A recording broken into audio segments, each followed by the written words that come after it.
दोस्तों यदि आपका सिलेक्शन यूपी टीजीटी मैथ में 2 से 3 नंबरों से रुक रहा है तो ये वीडियो आपके लिए। क्यों आपका सिलेक्शन नहीं हो पा रहा है? मैंने जो है यूपी टीजीटी मैथ के प्रीवियस ईयर्स को लगातार मैंने 20 सालों का एनालिसिस किया और उसमें मैंने देखा कि 20 से 25 प्रश्न ऐसे हैं कि लगभग 90% बच्चे गलत करते हैं और 20 से 25 क्वेश्चन ऐसे हैं कि उसको देखने के साथ लगाने वाला क्वेश्चन पे समय आपका नहीं लगेगा, 5 सेकंड में देखिए लगा दीजिए। तो मैंने यहाँ पे काफी मेहनत से ऐसे 25 फार्मूले इस वीडियो में आपको बताने वाला हूं, यहाँ पे लिख लीजिएगा और उसके बाद जाके पेपर आएगा तो उसमें देख लीजिएगा सेम टू सेम आपका ये लगभग मिलेगा 20 से 25 नंबर आपका मान के चलिए एकदम फिक्स है। अगर इसको आपने जो बोर्ड पे लिखा हुआ है उसको तैयार कर लिए तो यूपी टीजीटी में आपका 25 नंबर तो एकदम फिक्स है मान लीजिए। तो ये फार्मूले हैं। चलिए मैंने यहाँ पे इसको काफी मेहनत से इसको कलेक्ट किया है तो यहाँ पे देख लीजिए। ये पहला फार्मूला आपको याद रखना है, n अपान फैक्टोरियल n की वैल्यू e होता है, n स्क्वायर बटे फैक्टोरियल n का मान 2e होता है, n क्यूब बटे फैक्टोरियल n का मान 5e, n पावर 4 बटे फैक्टोरियल n का मान 15e होता है। तो ये याद रखना। और उसके बाद देखिए limit n change to infinity 1 + 1 by n power n, और या तो 1 + n पावर 1 बाई n का मान e होता है, डायरेक्ट एग्जाम में पूछा गया है। NC0 NC1 NC2 NC3 dot dot इसकी वैल्यू 2 पावर n होगी। लेकिन अगर ये इवेंट टर्म और या आर टर्म चल रहा है, इवेंट टर्म के केस में और आर टर्म के केस में इसकी वैल्यू 2 पावर n -1 होती है।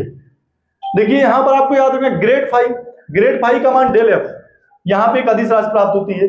Divergence f del dot f, curl f del cross f होता है। सोलेनॉइडल वेक्टर में डायरेक्ट आपको डाइवर्जेंस f निकाल देना, 0 के बराबर कर देना है।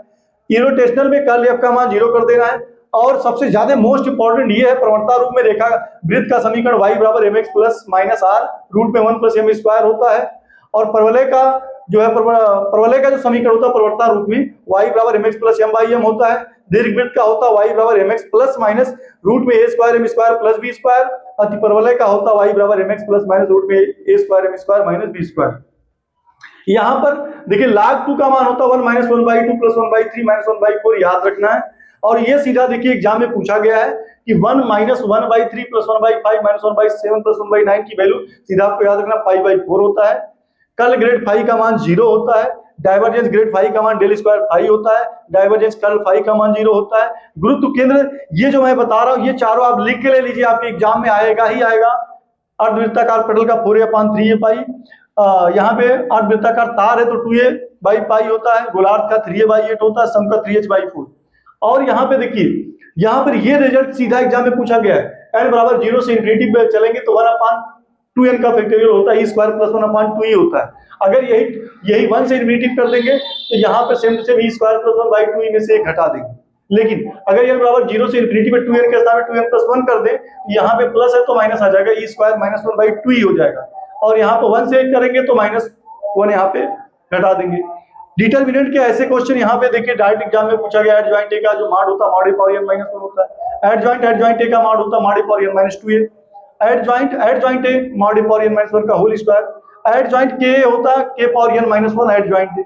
अंतर केंद्र, और यहाँ पे देखिए एक जो है स्टैटिक्स से क्वेश्चन पूछा जाता है, हर साल पूछा जाता है। इसमें कहा जाता है कि त्रिभुज एबीसी की भुजाएं AB BC CA की यदि मान लिया जो है इस पे जो है PQRS इसकी जो साइड दिया गया है तो उस केस में जो है अगर वो अंतर केंद्र से होकर जा रहा है तो क्या होगा P + Q + R बराबर 0। केंद्रक से जाएगा तो P/A बराबर Q/B बराबर R/C बराबर 0 होगा।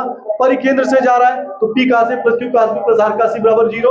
और लंब केंद्र से जा रहा है तो P का से Q का C बराबर 0। तो ये फार्मूले आपको एकदम नोट करके रख लेना। और इस वीडियो को देखने के बाद और एग्जाम देने के बाद आप लोग जरूर कमेंट करके बताइएगा। अगर यहां से 20 से 25 क्वेश्चन ना मिलेंगे तो आप फिर कहिएगा। तो दोस्तों ये वीडियो आपको हमारा कैसा लगा हमें जरूर कमेंट करके बताएंगे। चलिए मिलेंगे नई वीडियो के साथ, तब तक के लिए thanks for watching video. Best